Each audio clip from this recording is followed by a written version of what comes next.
MP board वार्षिक परीक्षा 2024 कक्षा 12वीं पशुपालन एवं दुग्ध व्यवसाय के इंपॉर्टेंट क्वेश्चन आंसर्स इस वीडियो में कवर किए गए हैं जो वार्षिक परीक्षा में पूछे जा सकते हैं। इसलिए वीडियो को लाइक करें, चैनल को सब्सक्राइब करें।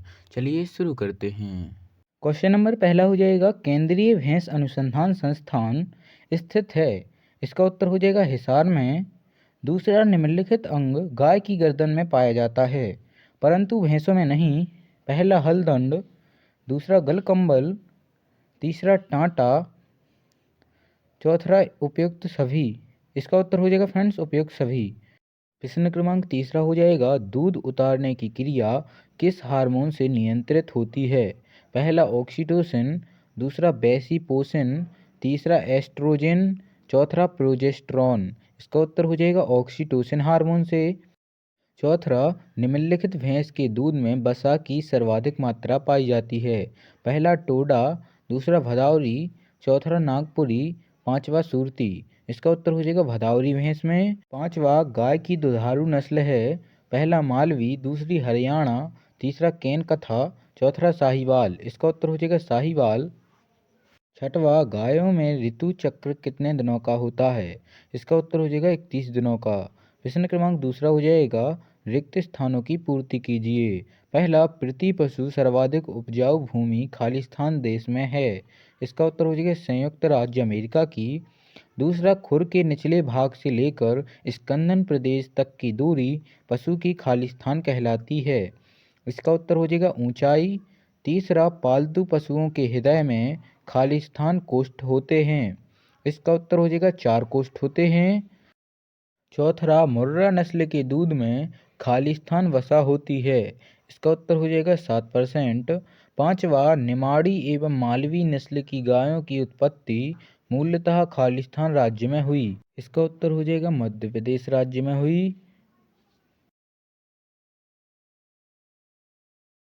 प्रश्न क्रमांक छठवा हो जाएगा, जब एक ही शुद्ध नस्ल के असंबंधित पशुओं के नर व मादाओं के बीच प्रजनन कराया जाता है तो वह है खालिस्तान संकरण कहलाता है।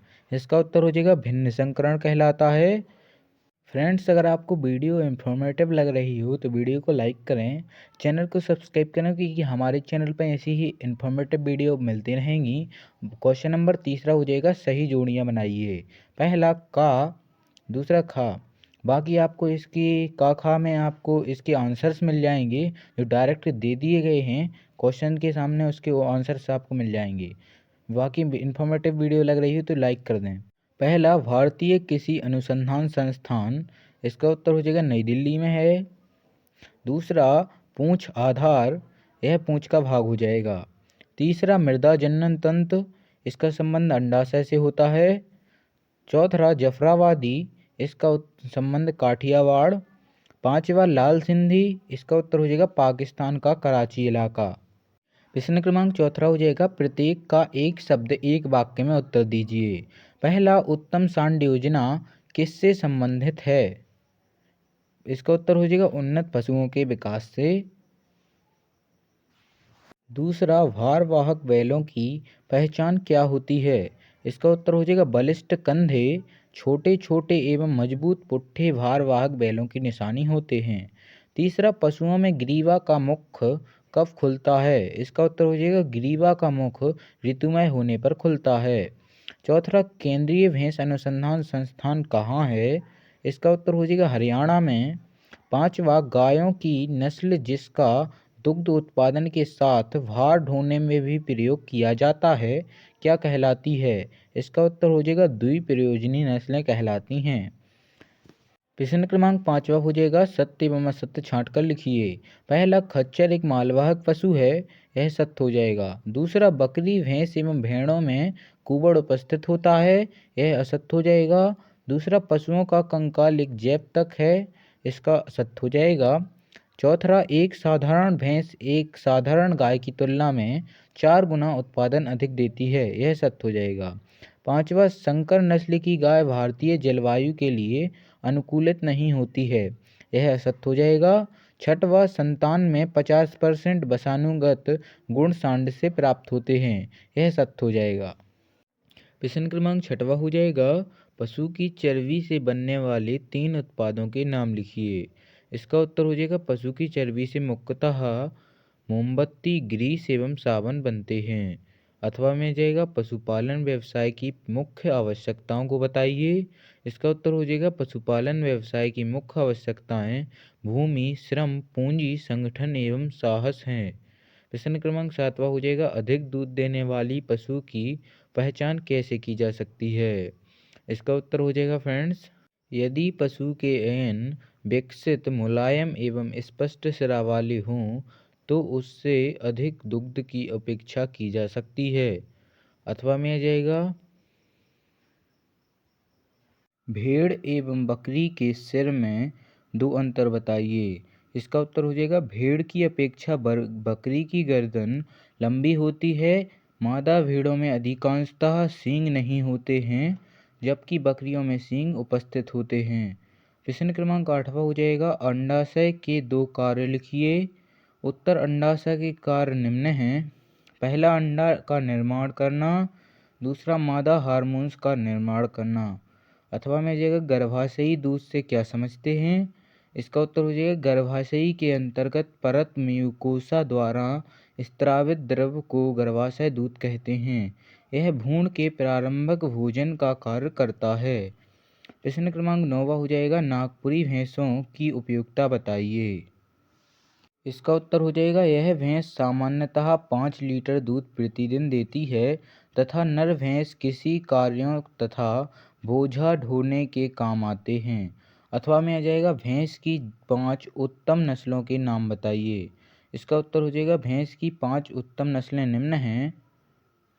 पहला मुर्रा, दूसरा सूरती, तीसरा जफराबादी, चौथा भदौरी, 5वां महसाना। यह 5 मुख्य नस्लें हैं जो भैंस के लिए सर्वाधिक दूध देती हैं। प्रश्न क्रमांक 10वां गाय की 3 दुधारू नस्लों के नाम लिखिए। उत्तर हो जाएगा गाय की 3 प्रमुख दुधारू नस्लें निम्न हैं। पहला साहीवाल, दूसरा गिर नस्ल, तीसरा सिंधी। 10वें का अथवा हो जाएगा देसी गायों की 2 विशेषताएं लिखिए। उत्तर में आ जाएगा देसी गायों में गर्मी बर्दाश्त करने की क्षमता अधिक होती है तथा इनमें उष्णकटिबंधीय बीमारी से लड़ने के लिए उच्च प्रतिरोधक क्षमता होती है। प्रश्न क्रमांक 11वां हो जाएगा क्रमोन्नति से क्या समझते हैं। इसका उत्तर हो जाएगा क्रमोन्नति प्रजनन की वह विधि है जिसमें कुछ चुने हुए शुद्ध नस्ल के सांड प्रयोग करके अशुद्ध नस्ल के पशुओं से कुछ ही पीढ़ियों में शुद्ध नस्ल के पशु तैयार किए जा सकते हैं। अथवा में आ जाएगा प्रसंकरणकरण किसे कहते हैं। इसका उत्तर हो जाएगा इस विधि के अंतर्गत विभिन्न प्रजातियों के निर्माताओं में पारस्परिक संभोग से संतान की उत्पत्ति कराई जाती है। इस विधि द्वारा उत्पन्न संतान अरे संकर कहलाती है।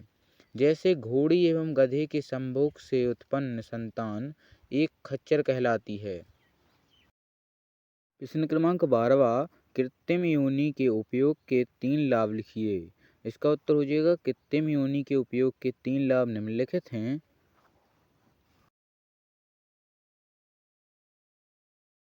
पहला, वीर्य पूर्ण मात्रा में तथा शुद्ध रूप से प्राप्त होता है।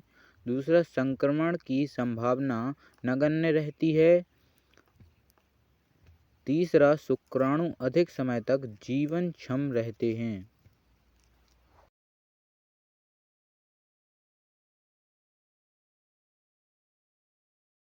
प्रश्न क्रमांक 12वें का अथवा हो जाएगा वीर्य परीक्षण की विभिन्न विधियों के नाम लिखिए। इसका उत्तर हो जाएगा वीर्य परीक्षण की विभिन्न विधियां निम्नलिखित हैं। पहला, भौतिक परीक्षण। दूसरा, रासायनिक परीक्षण। तीसरा, सूक्ष्मदर्शीय परीक्षण। चौथा, जीवाणुवीय परीक्षण। प्रश्न क्रमांक 13वां हो जाएगा वीर्य तनुकारक में ग्लूकोज एवं फ्रुक्टोज के कार्य लिखिए। इसका उत्तर हो जाएगा वीर्य तनुकारक में ग्लूकोज जहां वीर्य में उपस्थित शुक्राणुओं को ऊर्जा प्रदान करता है, वहीं ट्रकटोल वीर्य को निम्न ताप पर जमने से बचाता है। अथवा में आ जाएगा कृत्रिम गर्भाधान की परिभाषा दीजिए। इसका उत्तर हो जाएगा नर पशुओं से कृत्रिम यंत्रों द्वारा वीर्य एकत्रित करके स्वच्छतापूर्वक उसे मादा के जनन इंद्रियों में सही जगह पर सही समय में पहुंचाना कृत्रिम गर्भाधान कहलाता है। प्रश्न क्रमांक 14 हो जाएगा, गाय एवं भैंस के बाह्य अंगों में मुख्य अंतर कीजिए। इसका उत्तर हो जाएगा, गाय एवं भैंस में निम्नलिखित अंतर होते हैं। पहला, गायों में कूबड़ पाया जाता है जबकि भैंसों में यह अनुपस्थित होता है। दूसरा, गायों के गर्दन में गलकंबल पाए जाते हैं जबकि भैंस में गलकंबल नहीं होते हैं। तीसरा, गाय का सींग छोटे एवं पतले होते हैं जबकि भैंसों के सींग चौड़े एवं काफ़ी मजबूत होते हैं। अथवा में जाएगा, आँख एवं कान देखकर पशु के स्वास्थ्य का अनुमान कैसे लगाया जा सकता है। इसका उत्तर हो जाएगा, पशुओं में बड़ी चमकीली आँखें एवं सीधे कान उनके पूर्ण रूप से स्वस्थ होने के सूचक होते हैं। वहीं यदि पशु की आँखें कीचड़युक्त मलिन हों तो पशु रोगग्रस्त हो सकता है। अस्वस्थ पशु के कान झुके होते हैं।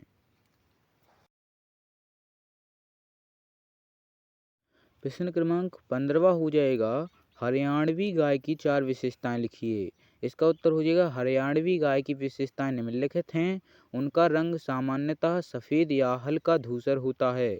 इन पशुओं का मुँह लंबा तथा सकरा माथा, चपटे सींग, छोटे तथा ऊपर उठे हुए होते हैं। कंद मझोला, टाँटा छोटा तथा म्युतान खिंचा होता है। चौथा हो जाएगा, इन नस्लों की गाय दूध देने में औसत किस्म की होती हैं। अथवा में आ जाएगा, देसी गाय एवं विदेशी गाय का तुलनात्मक अध्ययन कीजिए। इसका उत्तर हो जाएगा, देसी गाय एवं विदेशी गाय में अंतर निम्न है। पहला, देसी गाय में कूबड़ होता है, विदेशी गायों में कूबड़ नहीं होता है। देसी गायों की पीठ धनुषाकार होती है बल्कि विदेशी गायों की पीठ सीधी होती है। देसी गाय गर्मी सहन करने की क्षमता रखती हैं। विदेशी गाय ठंडे प्रदेशों से संबंधित होती हैं अतः गर्मी सहन करने की क्षमता कम रखती हैं। देसी गाय दुग्ध उत्पादन अपेक्षाकृत कम देती हैं। विदेशी गाय औसतन दूध अधिक देती हैं। प्रश्न क्रमांक 16 हो जाएगा, पशु प्रजनन के उद्देश्य लिखिए। उत्तर हो जाएगा, पशु प्रजनन का मुख्य उद्देश्य उनमें नस्ल सुधार करना तथा वांछित लाभ प्राप्त करना है। इन उद्देश्यों को हम निम्न प्रकार देखते हैं।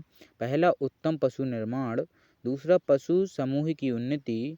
तीसरा, पशु को शीघ्र प्रजननशील बनाना तथा नियमित रूप से बछड़े देने एवं दूध देने सुनिश्चित करना। चौथा, प्रजनन संबंधी बीमारियों या बांझपन दूर करना। अथवा में आ जाएगा, मध्य प्रदेश की पशु प्रजनन नीति समझाइए। इसका उत्तर हो जाएगा, मध्य प्रदेश सरकार की पशु प्रजनन नीति का मुख्य उद्देश्य पशु प्रजनन द्वारा उत्तम एवं गुणवत्ता वाले पशु निर्माण करना रहा है। इस नीति के प्रमुख बिंदु निम्न हैं। पहला, विदेशी नस्ल के उत्तम पशु सांड से देसी गायों का प्रजनन कराना। दूसरा, कृत्रिम गर्भाधान केंद्रों की स्थापना करना। तीसरा, गौ सदन योजना का विस्तार। चौथा, प्रजनन विस्तार प्रोग्राम के तहत नस्ल सुधार पर जोर देना। प्रश्न क्रमांक 17 हो जाएगा, अंतः प्रजनन व बाह्य प्रजनन में अंतर स्पष्ट कीजिए। इसका उत्तर हो जाएगा, अंतर प्रजनन व बाह्य प्रजनन में अंतर निम्न है। पहला, अंतः प्रजनन की वह प्रणाली है जिसमें 4-5 पीढ़ी तक के संबंधी नर एवं मादा पशु के बीच समागम कराया जाता है। वहीं बाह्य प्रजनन की वह विधि है जिसमें ऐसे नर व मादा पशुओं के बीच समागम कराया जाता है जो एक दूसरे संबंधित नहीं होते हैं। दूसरा, इससे आनुवंशिक एकरूपता या समरूपता को बढ़ावा मिलता है। दूसरा, बाह्य प्रजनन का हो जाएगा, इससे आनुवंशिक विविधता को बढ़ावा मिलता है। तीसरा हो जाएगा, इससे अर्जित गुण स्थिर रखे जा सकते हैं। बाह्य प्रजनन में हो जाएगा, इससे नए गुणों का समावेश होता है। चौथा हो जाएगा, इससे पशुओं में अनुकूलन कम होता है। वहीं इसमें आ जाएगा, इसी बहिष्णुता बढ़ती है तथा अनुकूलन बढ़ता है। फ्रेंड्स, अगर आपको वीडियो पसंद आई हो तो वीडियो को लाइक करें, चैनल को सब्सक्राइब करें। बाकी मिलते हैं किसी और इन्फॉर्मेटिव वीडियो के साथ। तब तक के लिए थैंक्स फॉर वॉचिंग।